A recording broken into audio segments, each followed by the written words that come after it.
I think this is an interesting one. So we talked about this last week, the banning of the socials to under 16 and how on earth do they think that's going to happen? I think I've come up with an actual solution as to how it could happen.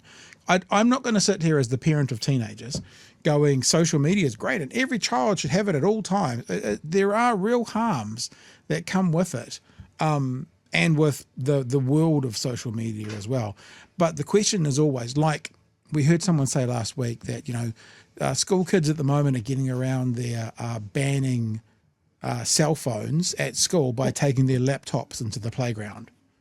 So at lunchtime they've got their laptops out on Snapchat or whatever else. Kids.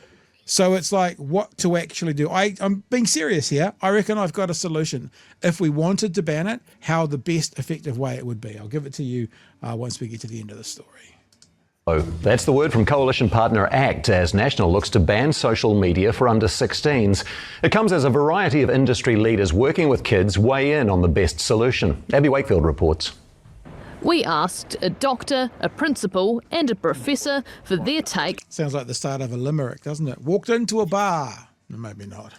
On a social media ban for under 16s. Well, I'm delighted, to be quite frank. An approach that aims to research what options are is probably better than leaping straight into a ban. A ban goes too far. Dr Manish Deva works with our youngest New Zealanders. In our clinics, we're seeing children with debilitating anxiety. On our wards, we're now regularly admitting adolescents with psychological distress, and we've seen a doubling of our self-harm presentations to emergency departments. The most harmful things are that high-end abuse and trolling.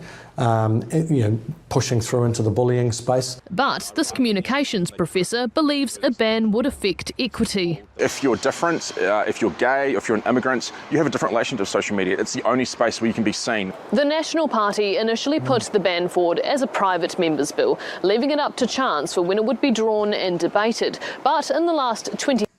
Have you ever thought, Chewie, about David Seymour having a heart? Has that thought ever crossed your mind? You might be pleasantly surprised tonight then. 4 hours, the Prime Minister's changed tack, asking for options to be brought to Cabinet so it can become law before the end of this parliamentary term. We'd vote no, trying to rush through something not slapdash and not well thought out, which is really what we saw with last. What, you mean like cancelling equity? Pay equity, slapdash, not like that, like trying to rush that through. You'd never do that, would you, David? School lunches. School lunches, never. False start. We're also obviously open to talking to other political parties. David Seymour wants a public inquiry. The Prime Minister, though, is giving Education Minister Erica Stanford the job of investigating how it could become a government bill. We owe it to our kids to at least try. It's not a competition to show who cares the most about our kids.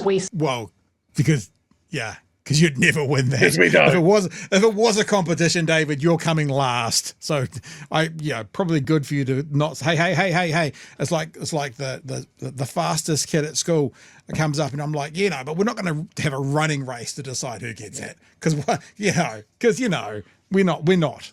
The most about our kids. We see the overwhelming body of evidence is that our children are being harmed. Yep. And those social media companies do not give. Yes, sir, you're going to say? So they like evidence on this one. So they do. And they're concerned about this issue.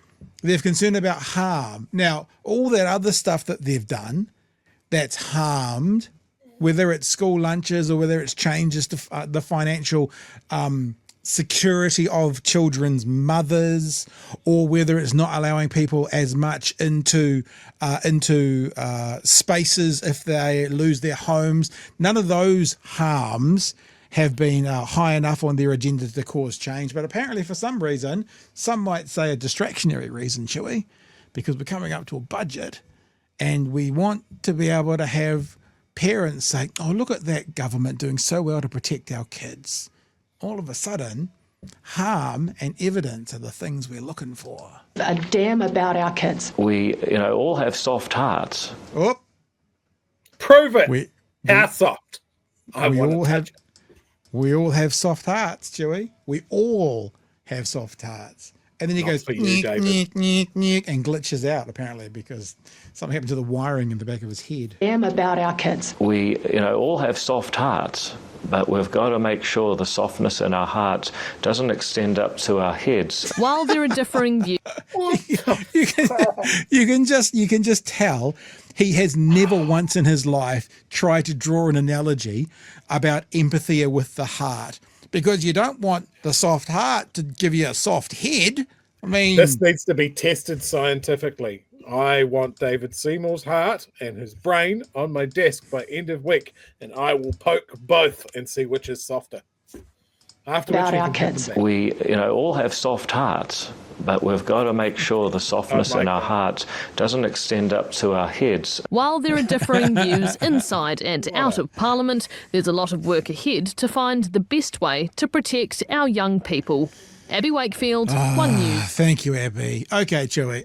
I actually am quite serious that if they were looking to do this, I have a solution. I'll give you an analogy to start with. If you owned a pub, right, and government brought in legislation that said $100,000 if you serve an underage drinker, how careful do you think that pub would be to make sure they didn't service an underage drinker? If you're serious about this, National, if you think this is a good idea, if we're trying to do this, I think the only way you can do it is put the onus back onto the platforms, and basically have a really heavy penalty that says if you let them through, then it's on you.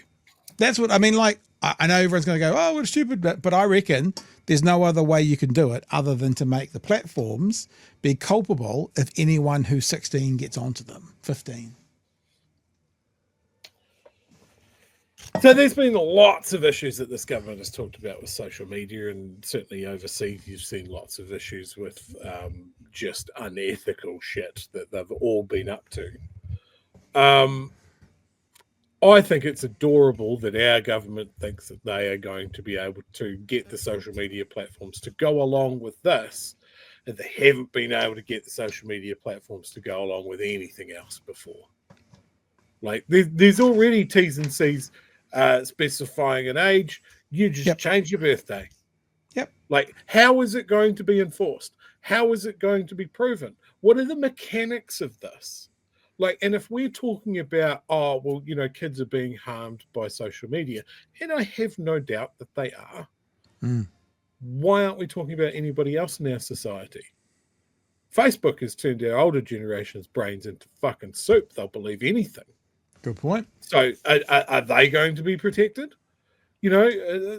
Social media is full of scams, just outright fake news, fake articles with AI generated pictures. Like, you could not do that on mainstream television in New Zealand or in newspapers or in advertising, because we have laws against that. It is the wild fucking west on every social media platform. The government can't do anything about it. So you're left with the self-reporting tools on those social media platforms. And we all know what happens there.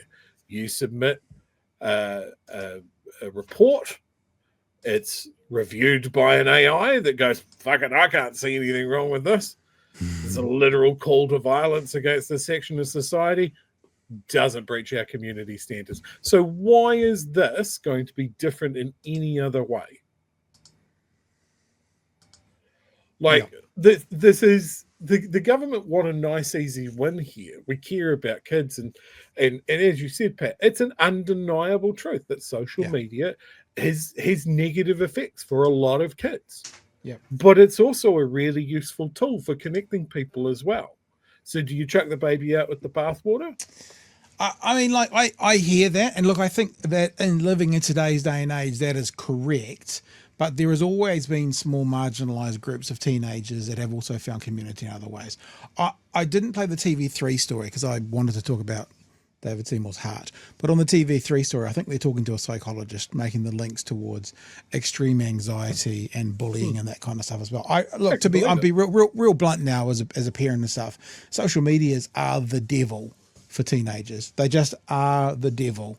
for teenagers. So I absolutely support the idea of helping our kids get away from, get off of, because I don't think they've got the resilience. I think that the lecturer today was talking about, like that we heard in the story, talking about, kind of in this day and age, we need to teach kids how to use it. I don't believe the kids can have the resilience to handle this kind of thing, just like our 14-year-olds shouldn't and can't have the resilience to have a 6-pack of beer.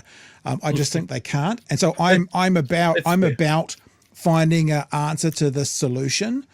I just don't know how they can do it.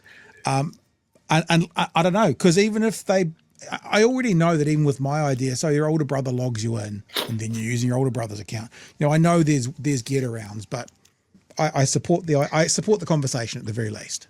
Yeah, and so do I. Look, as someone that is rapidly approaching 45, I am glad that there was no social media available when I was in high school. I had a rough enough time as it was.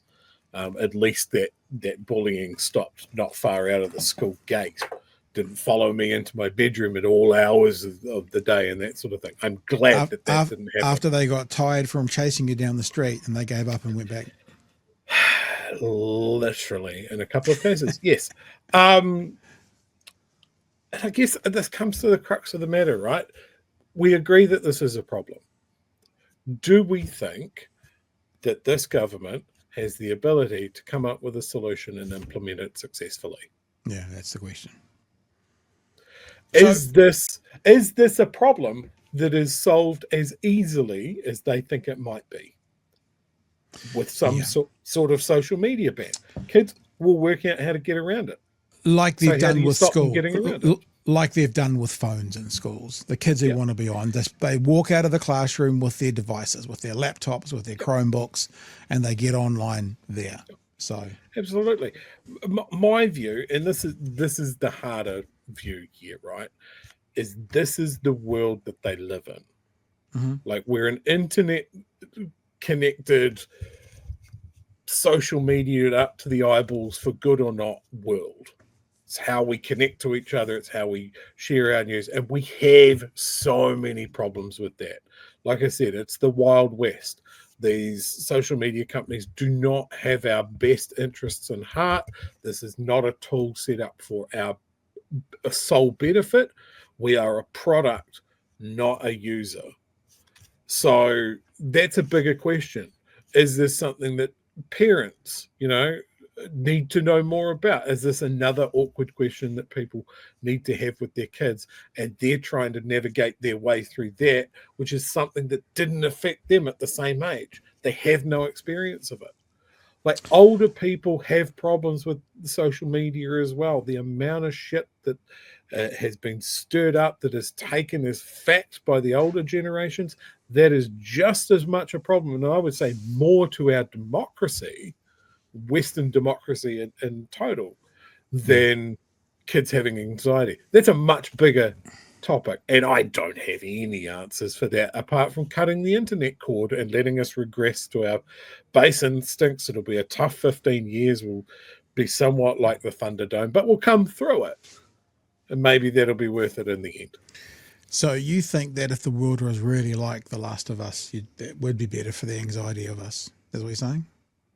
So some of us may die, but it's a price I'm willing to pay. I was just doing some real world research there because I'm like a cool dad. I just texted my teenager saying, I don't even think the school that my teenager goes to does ban phones. Actually, I don't think that capacity is there. They may say to them, keep them in your bags or something, but I can't. I've never heard my kids talking, or my school kid talking to her friends going, oh, can't use your phones at school. I think that they just don't. So I don't have any data left on my phone, so I'm not actually going to hear back from them. But I'll update you all tomorrow. Social medias. Because of the social medias. I mean, I wasn't allowed to listen to music in class as well. That didn't stop me smuggling a Discman in my backpack and putting a headphone up my sleeve, right? That one up the sleeve, sit like that. Absolute pro move.